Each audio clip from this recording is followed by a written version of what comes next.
박원갑 KB국민은행 부동산 수석 전문위원 연결합니다. 부동산 전문가시죠?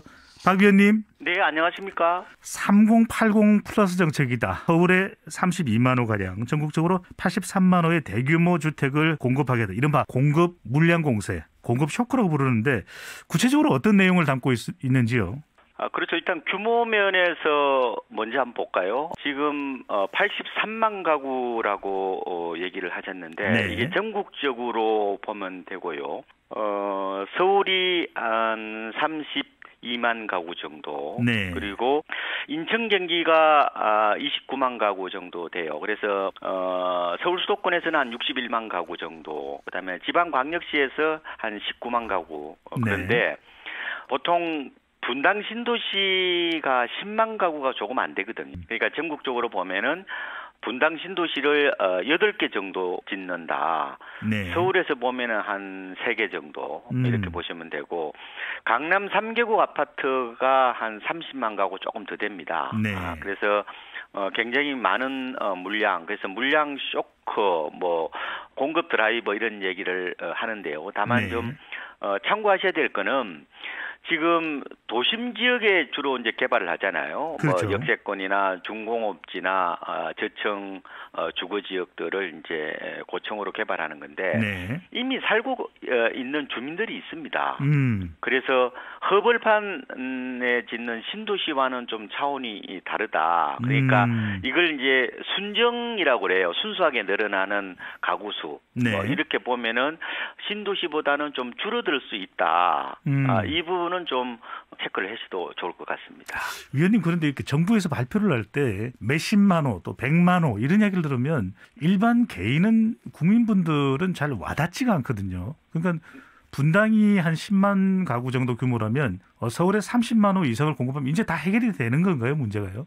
그러니까 이제 마법의 대책은 없어요. 네. 그러니까 이제 이것도 83만 가구를 어떻게 바로 공급하는 게 아니고 네. 부지를 확보했다 이렇게 발표를 했거든요. 네. 그러니까 어쨌든 부동산 시장을 저도 이제 뭐 한 27년째 지켜보고 있는데 여러 가지 변수들이 있잖아요, 그죠? 네. 그런데 장기적으로 보면은 결국은 수급 문제, 펀더멘탈에 대한 문제라고 봐요. 그러니까 공급이 가장 시장 안정의 일종의 전공법이라고 할 수 있고 가장 정직한 방법이죠. 네. 그래서 이렇게 공급을 많이 하게 되면은 단기적인 어떤 그런 집값 안정 이거보다 네. 보다 더 장기적인 어떤 측면에서 수급 안정을 가져오고 결국은 이게 이제 주거 안정에 기여한다 이렇게 보시면 될 것 같습니다. 네. 자, 일단 대책이 발표가 됐습니다. 이게 뭐 25번째이든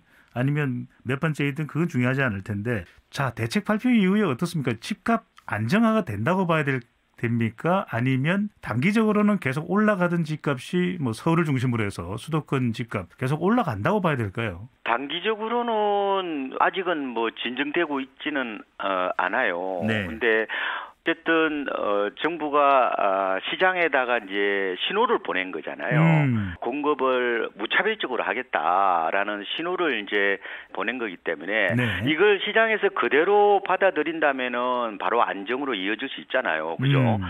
그런데 이거를 굴절해서 받아들여 버리면은 이거를 말하자면은 이게 언제 되겠어라고 약간 회의적으로 바라보게 되면은 이게 곧바로 이제 안정되기는 좀 어려울 수는 있다. 고 봐요. 그런데 네.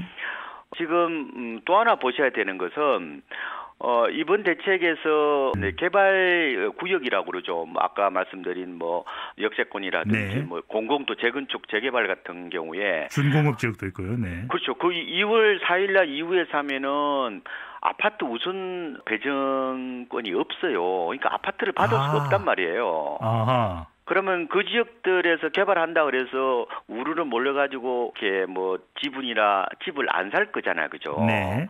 그럼 오히려 그쪽에서 오히려 저는 집값이 약간 약세 가능성이 있다고 봐요. 그래서 전반적으로 봤을 때는 시장이 크게 이렇게 뭐 가격이 하락할 것 같지는 않은데 네. 아마 그동안에 빌라값 많이 올랐거든요. 이런 곳에서 좀 진정되는 어떤 그런 측면들은 있지 않을까. 이렇게 예상을 해보고 있습니다. 네, 진정되는 현상도 있을 수 있다. 위원님, 제일 궁금한 건 이럽니다. 가족을 구성했든 아니면 본인이 1인이라도 재테크를 위해서 부동산을 사게 되는 경우, 자, 대책 발표 이후에 지금 한 5년 정도 기다려보는 게 나을까요? 아니면은 가급적 빨리 서둘러서 사는 게 나을까요? 이게 사람마다 달라요.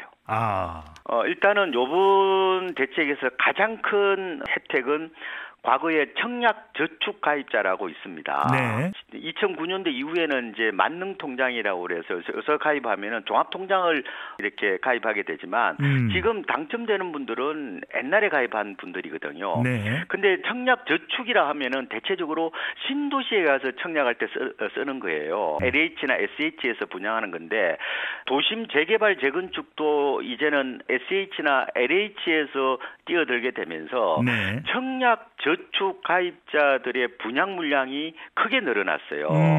이분들은 당연히 이제 더 기다려야 되는 그런 상황들이 나타날 수 있겠죠. 그런데 네. 가점이 너무 낮아. 그리고 불이익 금액이 얼마 안 돼. 이러면은 저는 지금 전세난이 올해도 계속된다면은 네. 저는 매수를 해도 나쁘진 않다고 보고요. 다만 급등 지역은 조심하셔야 돼요. 그리고 또 하나는 아까 말씀드린 것처럼 재개발 재건축, 낡은 재개발 재건축 하려고 이제 그러는 곳들은 네. 지금 사면은 아파트 입주권을 못 받을 수 있는 불확실성이 있습니다. 그래서 이왕 사실 거면은 일반 아파트 중심으로 접근하시는 게 좋을 것 같고 네.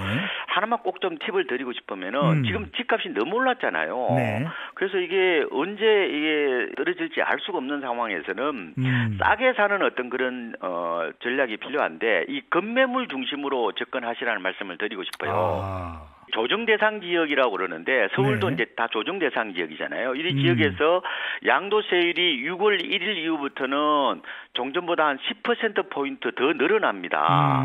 그러면은 또 6월 1일 날은 또 보이스 부담도 늘어나게 되니까 네. 절세 매물들이 좀 나올 수가 있어요. 이 시기가 어떻게 보면은 5월 30일까지는 소유권이 넘어가야 되니까 네. 보통 계약부터 잔금까지 2달이나 뭐 한 달 정도 걸리잖아요. 그래서 진짜 실수요자분들은 한 3월에서 4월 정도에 양도세 절세 매물이 좀 나올 수가 있으니까 나올 때를 기다려서 여러 중개업소에 좀 이렇게 알아보셔가지고 그런 매물 있으면 나한테 달라는 식으로 하셔서 네. 좀 접근하시는 게 좋을 것 같다. 그래서 지금은 전반적으로 많이 올랐기 때문에 좀 위험을 낮추는 방법은 급매물 중심으로 접근하시는 것을 좀 권해드리겠습니다. 알겠습니다. 부동산 관련 이사 대책 관련해서 박은갑 수석 전문위원과 이야기 나눠봤습니다. 위원님 오늘 말씀 감사합니다. 네, 고맙습니다.